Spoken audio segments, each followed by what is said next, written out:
Hey guys, it's Dog Vinyl again, and today we're gonna do Blondie. One of those cool bands I really like. I'm premiering our opening here with the recent Record Store Day release here that I just reviewed last week, Sunday Girl. This is such a cool little release, by the way. They sold out, but 4 different versions, which really great song. It's got such a 50s sound to it, 4 on the floor. So we're going to talk a little about the band. So let me just turn this down and get to it. Alright. So, Blondie. Cool stuff. Always liked Blondie. I remember when she first came out in the 70s. Kind of an underground band kind of thing going on. Her, Elvis Costello, even Joan Jett to a certain degree. Always thought that they played together, Joan Jett and the Runaways, but they weren't. Blondie wasn't in that band. That was a different band.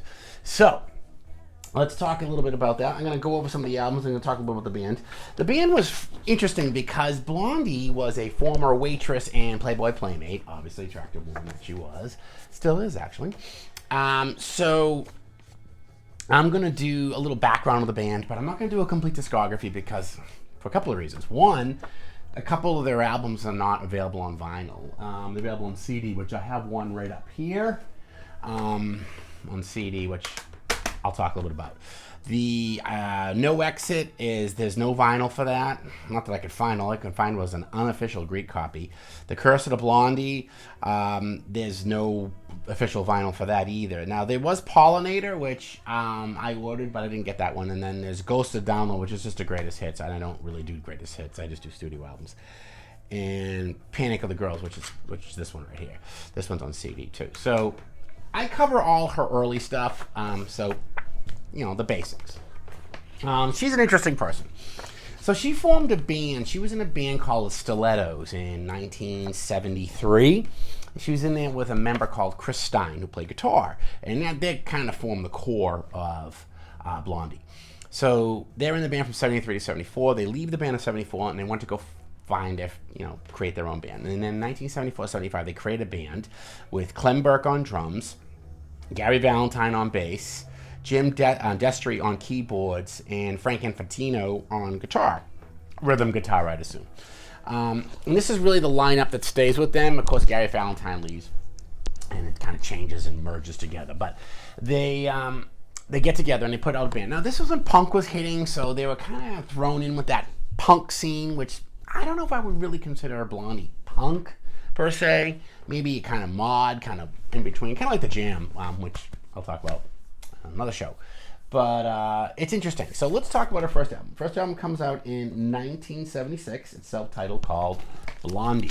Hard to get now. I remember I bought this album for like $10 or something crazy like that. It was released on private stock, and this is the only one that's released on private stock. Now, this is actually a pretty good album. I liked it. It's called Ex-Offender. That was the name of the album originally. She was going to call it Sex Offender, but unfortunately you couldn't go with that, so they kind of had to, pulled it down and called it Ex-Offender, and then they just basically dropped it to just Blondie. These kind of a 50s look to it, almost like a rockabilly 50s look to it. Very cool album. This has got Ex-Offender on it, which is really, really cool. Little Girls in the Flesh, which was really the big song on this album. That came back later, but this was really a minor hit. Again, Looks Good in Blue, In the Sun, Sharks in Jet Clothing, and side 2 is Man Overboard, Rip Her to Shreds, which Rip Her to Shreds is really cool. Rifle Range, Kung Fu Girls, which was obviously used later in another movie, and Attack of the Giant Ants. Really, really cool, has a 50s feel to it. Deborah Harry on vocals, obviously, Chris Stein on guitar and bass on Ex-Offender. Gary Valentine bass guitar and guitar on Ex-Offender, Clem Burke on drums, and James Destry on keyboards. Again, this album's kind of crept up in price recently. I didn't spend a lot for it, and it's in really good shape. So finding a good copy, they're worth about $100 if you can find one. So this is Blondie's first album, 1976. Very, very cool album. Again, it didn't do that well. The problem with Blondie is that it was more of an underground hit, and it was kind of like the punk thing. You had like little buttons, and this was cool music. And remember, the distribution of music in 1976 when this came out was much different than music is now today. So if you were not really pushed or played on the radio, you didn't get a lot of exposure. That's really your venue at the time. And private stock didn't do a good job promoting them. They dropped Private Stock and went to Chrysalis Records in Great Britain for their second album, which we're going to do in a second. So basically, the first album, you know, it does okay basically in Great Britain and in Australia, but not so well here. The second album was another one I just recently got a while ago. It's called Plastic Letters. Love this one. This one's really good. This is the first one on Chrysalis, right here, Chrysalis Records. Very cool. More of a major distributor, and this has got some cool stuff. And again, pretty much the same band members. Chris Stein on lead guitar, Deborah Harry, Clem Burke, and James Destry. Now, Valentine leaves the band as a bass player, and they get another bass player later on, but I'm not on this particular album. They have fan mail, Dennis, which is a cover of a 1950s song called Denise, which is kind of cool. They kind of, you know, changed the genders around, which I thought was really cool. Bermuda Triangle Blues, Young Nabbed at Sniper, Contact in Red Square, I'm Always Touched by Your Presence, Dear, I'm on E. Side 2 is I Didn't Have the Nerve to Say No, Love at the Pier, No Imagination, Kidnapper, Detroit, and Caution Lips. Now again, they were starting to really get this sound. This album did pretty well, Plastic Letters, and of course they're playing up the whole Blondie thing and the whole front one. Now there was a lot of bands that were like this. This album comes out in 1977. Again, it's in the midst of the punk scene, so they're kind of thrown in with punk. They kind of have a little bit of a punk edge to them, but I wouldn't say they're really a punk band per se. They're definitely, their music's a little bit more intricate, a little bit more involved, like a keyboard player and that kind of thing, so it's a little different than that. Generally not a lot of keyboards in punk rock, I can say that. So, now the album that really puts them on the map is their third album. I have another version of it coming, but I have this is the original version with the disco version, and this of course is 1978, and this is Parallel Lines. This album is really probably the biggest Blondie selling album. This has quite a few big hits on it. And the lineup for this album is Frank Infantani on guitar, Jimmy Destry on keyboards, Chris Stein, Nigel Harrison now is on bass, Deborah Harry on vocals. And this one's produced by Mike Chapman. This one I was Hanging on the Telephone, which I think is a really cool one. One Way or Another, One Way or Another. That's been used a million times, as you all know. Picture This Is Good, Fade Away and Radiate, Pretty Babe, I Know But I Don't Know. Side 2 is 11:59, Will Anything Happen? Sunday Girl, which I just played, which is one of my favorites. Heart of Glass, which is the real big hit on this one. I'm Gonna Love You Too, and Just Go Away. Now, there was two versions. The original U.S. version on Santa Maria Pressing had the regular version of Heart of Glass. This one, as you can see right here, has, I don't know if you can see that. It's hard to tell what there. If it look, it's called Disco Version. This song is 5 minutes and 30 seconds. The original song is, I think, 3:30, 3:34. Doesn't have what they call the disco version, which I'd like to have. I'm kind of a completist when it comes to stuff like that, especially if the song has been changed or edited.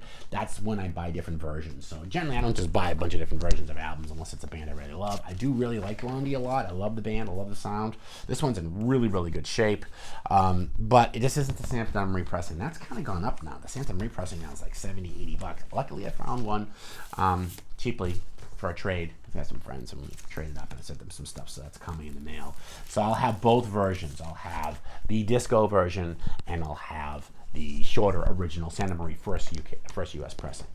Okay, let's talk about this album. This album yielded two major hits, Heart of Glass and, of course, One Way or Another. It had other minor hits on it, too. This really puts Blondie on the map, really puts her at the forefront of a female-led band, which is really important, because the rest of the band are really good, tight, great instrumentation, nice musical cascade of sound, and her voice is insanely intense. I love the way she frames up the words. Her phraseology are really, really good in the songs.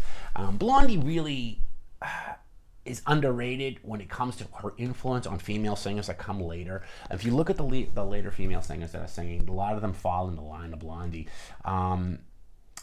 Her personality, her stage presence, just everything she does. I mean, you can really look at people later, like people like Dale Bozio of Missing Persons, which I'll talk about, which were kind of concurrently. She was a little bit later than Blondie.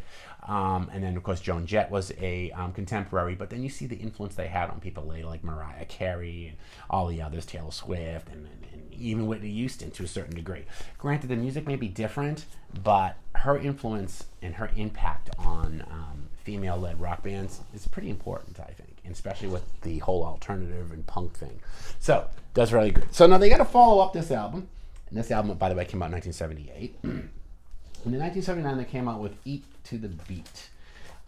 This was a good album. This was an underrated album. I like it a lot. They try to change their sound a little bit. They integrate more stuff into the sound of the music. You're starting to see more pop, a little bit more reggae, even rap to a certain degree. And this song, I believe, yields the big hit Atomic. Yes, it does. Yes, I was right. I'm always kind of about that, remembering. And this has Dreaming, The Hottest Part, Union City Blue, Shayla, Eat to the Beat, which I really like. Accidents Never Happen, that's another really good one. Side 2 is Die Young, Stay Pretty, Slow Motion, Atomic, which I have over here on a single, which did really, really well for Blondie. I have the Atomic single right here, which is kind of cool. So that's from this album, so it's kind of cool. I like to include stuff like that. So I do collect some 45s from time to time. And the reason for this is Atomic's on one side, and this has another B-side song that's not even on this album, I believe. Die Young, Stay Pretty, and that's on this one too. So again, I like with Blondie, I like a lot of the different ones. They're kind of fun on the 45s. I'll do those in a bit when I do the 45s. So this is 1979. Let me see. Get my glasses out just to kind of check all that real quick. I'm pretty sure it's 1979. Yeah, it's barcoded, so maybe it's 1980. 1979, yep, this is the beginning of the barcode.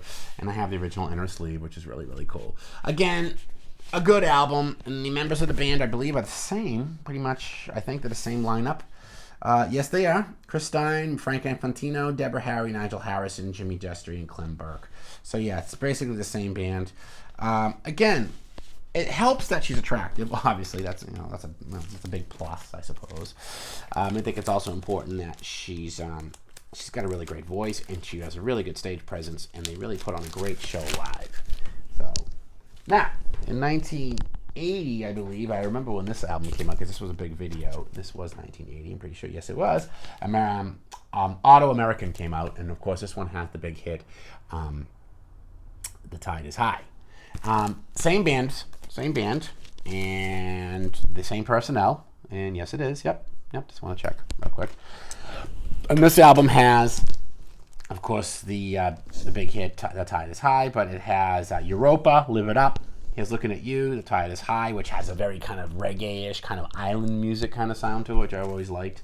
Angels on the Balcony, which was really good, and Go Through It, which is kind of a hardcore, more harkening back to the earlier days. Design Program B, Do the Dark, Rapture, which is a really good song. Rapture is another one that's a really big hit on this one. Faces, T-Birds, Walk Like Me, and Follow Me. So this album really technically yields two big hits from probably Rapture and The Tide is High. Now this is really the most productive era of Blondie. From 1976 to 1980, they produce an album every year. Because after that, we have Hunter, which I believe comes out in 82 or 83. Let me see when Hunter comes out. Let me see if I can confirm that. Yeah, 1982. I was right. I knew it was 82. And this album is the last real album she does before she takes a big hiatus for anything. This says Orchid Club on it, which is pretty good. Dragonfly I like. For Your Eyes Only, not to be confused with the one from the James Bond movie. This is a little bit different. They were going to use this one. I remember hearing something about that. Hers is much different. Pretty cool. The Sheena Easton one is obviously the one they used for the movie. The Beast, side 2's got War Child, which I think is a really, really good song on this. Good clever. Can I find the right words? English Voice, The Hunter Gets Captured by the Game. Really cool. Cool album cover with her with the crazy, crazy hair. This is really towards the end of Blondie's real success in 1982. So after that, her next couple of albums they come much later, as I look right here. No Exit is released in 1999, so you figure she has a hiatus of 17 years between The Hunter, which was released in 1982, and No Exit, which was released in 1999. So she had this big hiatus. Chris Stein got sick, I believe. He had some sort of autoimmune disease. They worked all that out. And then The Curse of the Blondie came out in 2003, which I talked about. Then Panic of Girls, which is this one right here, which is kind of a funky cover right here. It's got a really cool Blondie. And this is actually pretty cool. This is kind of the band. And this, I think, is the same band members, but let me see. Let me a lot older, of course, but let me see what we got here. Yeah, everyone's older, which is cool. Everyone does age. We got to get over that, don't we?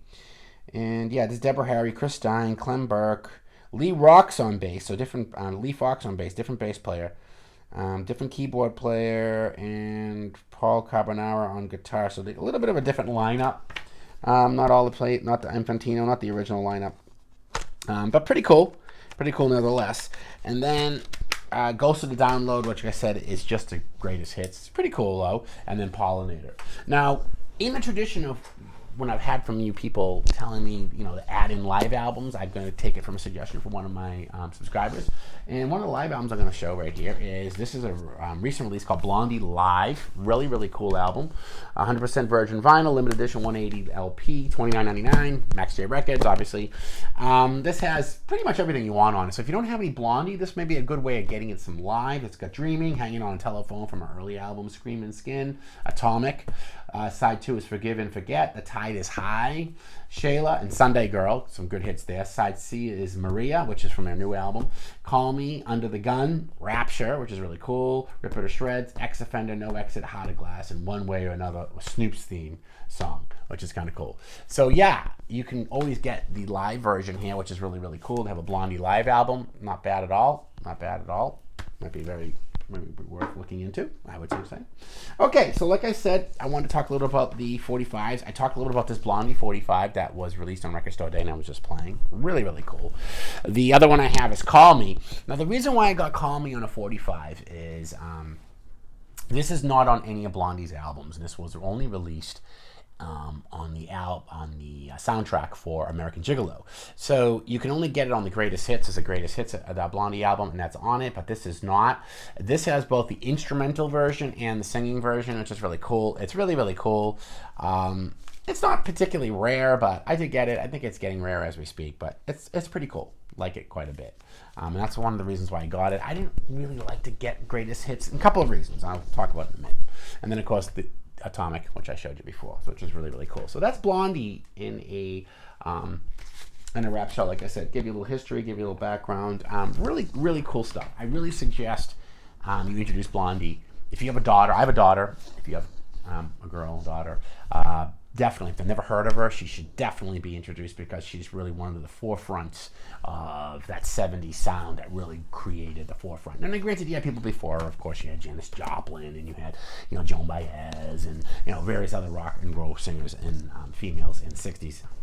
But Blondie kind of represented something a little different, and it's important how she impacted pop culture music and pop culture female singers. So that's my take on Blondie. I hope you guys like it. And like I said, if you haven't done yet, please hit that subscribe button. And I'd like to hear more from you guys about suggestions like the live thing, which I'm going to start kind of integrating a little bit into my show. I hope you guys like that for a little change of pace. And you guys stay safe for now. Doc Vinyl out.